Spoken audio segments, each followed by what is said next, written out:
तू स्थूल सूक्ष्मी जय देवी जय देवी जय महालक्ष्मी सर्वीरपुरवासिनी सुरवर मुनि माता पुरहर वरदायिनी पुरहर प्रियकांता कमला करे जठरी जन्म विराधाता सहस्रवदनी भूधर। विक्रमाने उज्जैन नगरी अतिशय सुंदर अशी वसवली आहे।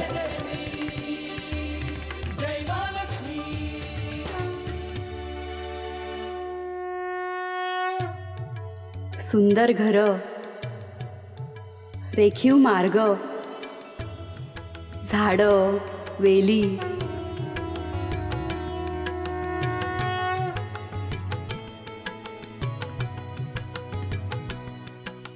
आणि या भूमीत काहीतरी आहे। शांत लहरी आहेत, इथली माणसं सुखी आहेत, त्यामुळे ही असेल।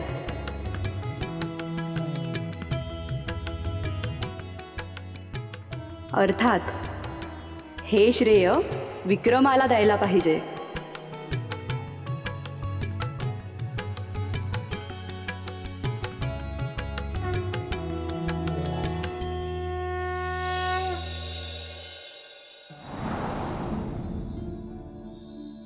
सुखरूप घरी आलो आपण। वय चला मी घरला जाऊन येते आता। कुसुम, तू सोबत होतीस म्हणून बरं वाटलं बघ। आओ मी तुमच्या संगतीच आहे कायम। येते।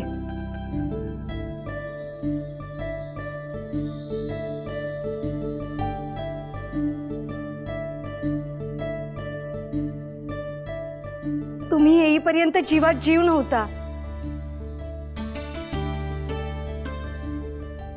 नमस्कार करते।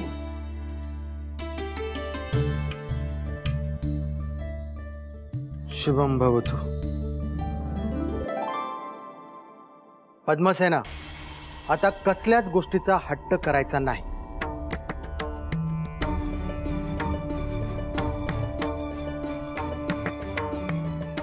पिताश्री, असं का म्हणता आहात? कारण आपले काही गुप्तचर उज्जैन नगरीत आहेत, त्यांच्याकडनं काही वार्ता कानावर येत आहेत। काळजी करण्यासारखं काही आहे का?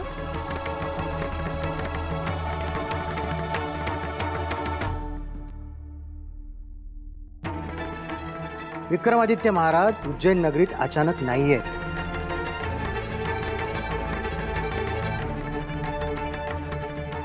ते कुठे गेले, का गेले, कुणालाही ठाऊक नाही।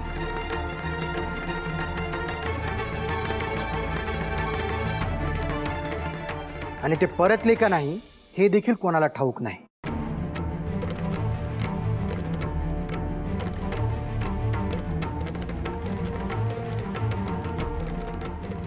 अहो, लेक आत्ता प्रवास करून आली आहे, आत्ताच या सगळ्या गोष्टी सांगितल्या पाहिजे का?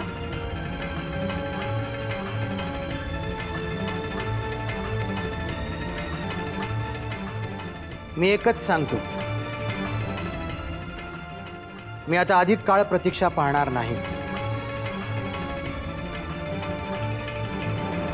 विक्रमादित्य यांच्याकडनं विवाहास होकार आला नाही तर मी योग्य वेळी योग्य वर पाहून मी पद्मसेनेचा विवाह करणार।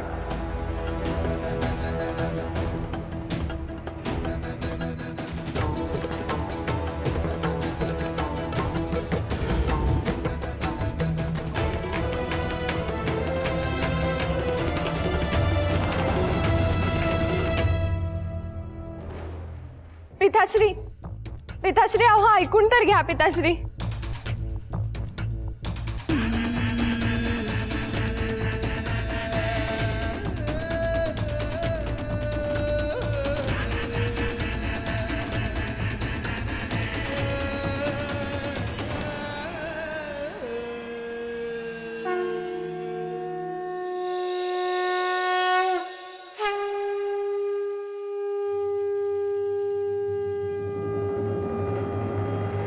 जय देवी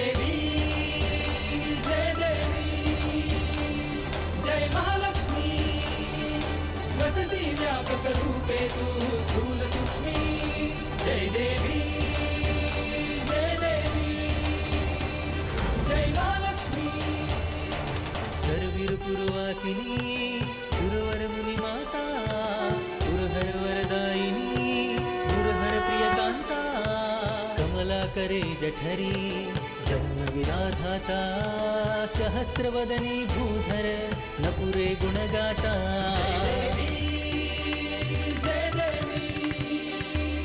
जय महालक्ष्मी वससी व्यापक रूपे तू स्थूल सूक्ष्मी जय देवी जय महालक्ष्मी वससी व्यापक रूपे तू स्थूल सूक्ष्मी जय देवी जय महालक्ष्मी। प्रणाम माते। शुभम भवतु। माते, आपलं या उज्जैन नगरीमध्ये स्वागत आहे। शनी, तू इथे असणार हे अपेक्षितच होतं।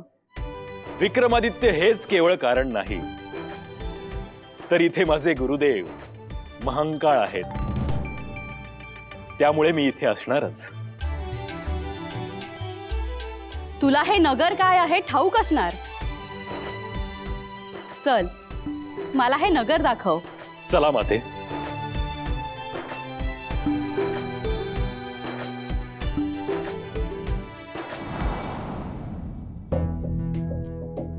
माते, मी जे काही करतेय ते योग्य नाहीये का? हे तुझ्याशी स्पष्ट बोलले याचा राग आला का तुला? नाही, पण माझ्या भविष्याचाही प्रश्न आहे ना। हे बघ पद्मसेना, मी तुझ्या बाजूने उभी राहिलीये, तुझ्या पाठीशी उभी आहे, परंतु मला एक गोष्ट समजत नाही। ज्या व्यक्तीला तू पाहिलेलं नाहीस त्या व्यक्तीचा स्वभाव कसा आहे ते तुला ठाऊक नाही। तू त्यांना पती म्हणून का पाहते आहेस? काय विचार आहे यामागे? ते मला ठाऊक नाही, पण माझा त्यांच्याशी काहीतरी ऋणानुबंध आहे।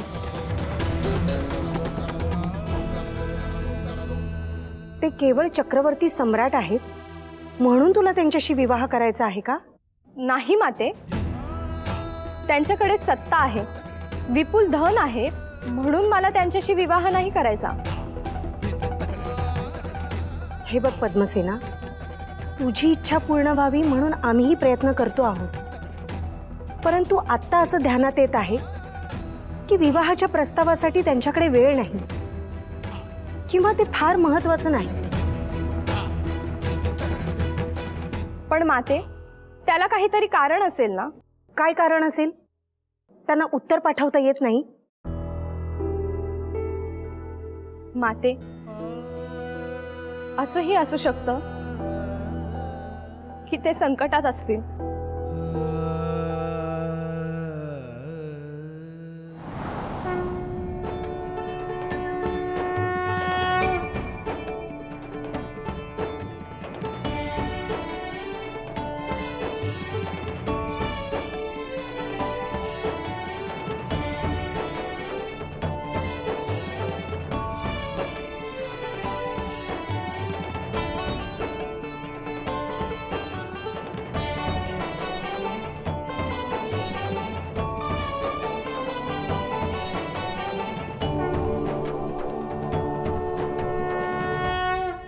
ह्या कोण दिव्य शक्ती उज्जैन नगरीत आल्या आहेत? स्पष्ट दिसतही नाहीयेत। असं कोण आहे जे माझ्या दृष्टीलाही दिसत नाहीये? काय करावं? आता तरी हे विक्रमाला जाऊन सांगावं हे उत्तम। विक्रमा, काय वाढवून ठेवलं आहे तुझ्या भाग्यात? येतोय मी।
विक्रमादित्य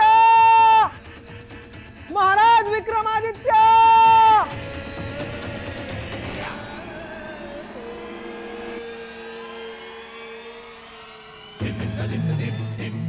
बेताळ तू, विक्रमा, तू इथे सुखात झोपला आहेस, पण नगरात काय सुरू आहे तुला ठाऊक आहे का?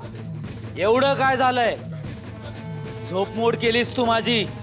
हे झोपण्याचे दिवस नाहीयेत, सावध राहण्याचे दिवस आहेत. असं काय आभाळ कोसळलंय? आत्ता अपरात्री भेटायला आलास तू. विक्रमा, मी जे सांगणार आहे ते ऐकशील तर तुझी झोप मोडेल. जे काही आहे ते लवकर सांग, वेळ वाया घालवू नकोस.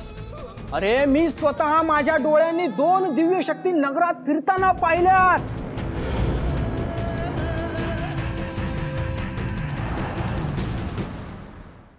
तुला समजलं नाही का कोण आहेत ते? अरे, हेच आश्चर्य आहे की माझ्याकडे सिद्धी असूनही, ते ज्ञान असूनही मला समजलं नाही की त्या 2 शक्ती कोण आहेत. अरे, माझे डोळे दिपून गेलेत त्यांना बघून. आश्चर्य आहे.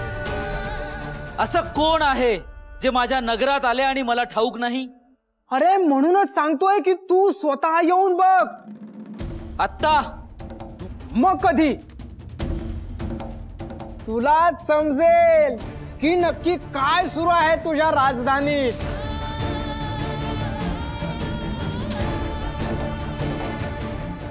तू म्हणतोयस त्यात तथ्य आहे.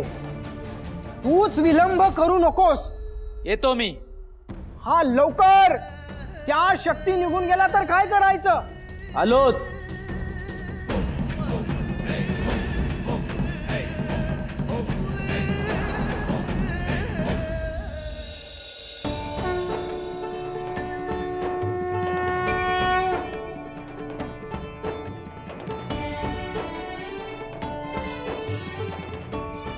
माते, एक प्रश्न विचारू? हो, अर्थात. आपण इथे येण्याचं प्रयोजन काय आहे?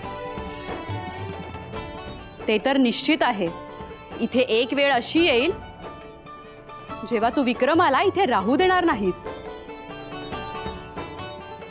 विक्रम इथे नसला तर इथल्या प्रजेचं काय होईल? यादवी माजेल, रक्तपात होईल. अशा वेळी इथे कोणाचा तरी अंकुश असणं आवश्यक आहे. मी आपली काळजी समजू शकतो माते.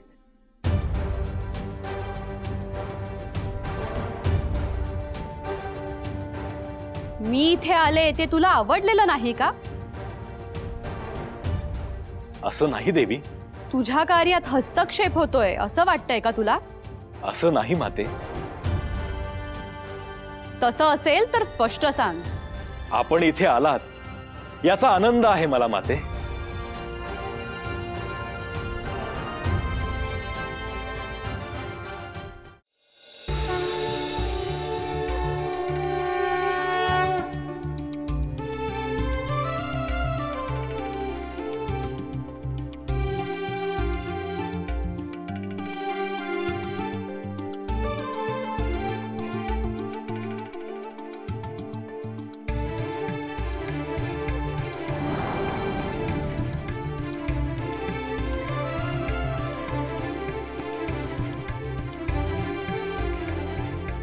आज साक्षात शनिदेव आणि तुळजा भवानी माझ्या इथे आले आहेत.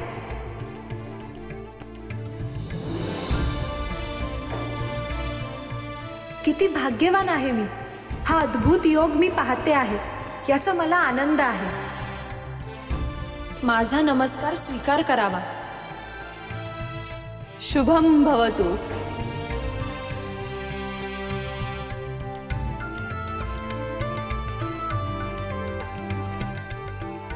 माते, इतक्या वेळा कैलासात आलो पण आपले पाद्य पूजन करायचे भाग्य लाभले नाही. पण आज तो योग जुळून आला आहे.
वेताळ, इथे तर कोणीच दिसत नाहीये.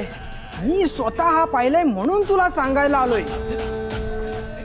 आपण जर शोधलं तर आपल्याला त्या 2 दिव्य शक्ती दिसतील. हो, परंतु हे काय गूढ आहे? कोण आहेत त्या 2 शक्ती? माझ्या दृष्टीला जे दिसत नाहीत. विक्रमा, तू तर साधना करतोस ना? तू बघ, तुला काही दिसतंय का?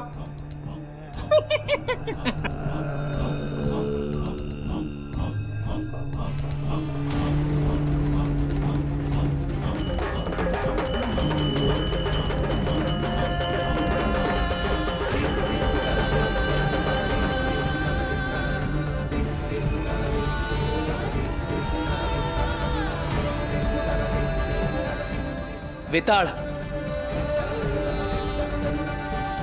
मला या दिशेने आवाज ऐकू येत आहेत. आपण तिकडे जाऊया.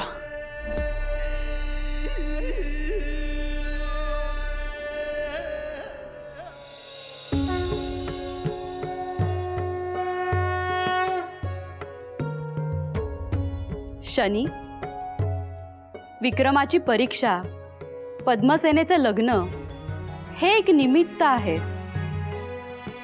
पण ही सर्व तुझीच लीला आहे.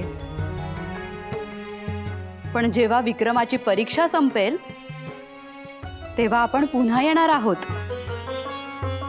तोपर्यंत शिप्रा नदीच्या काठावर अग्निकुंड धगधगत राहील.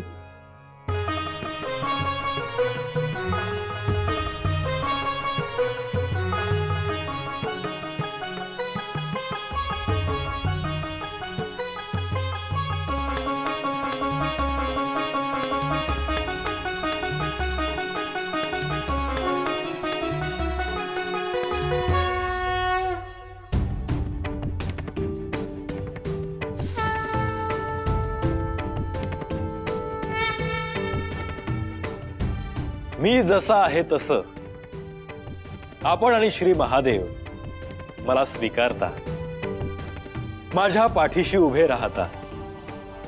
माझ्यावर अशीच कृपा राहू द्या.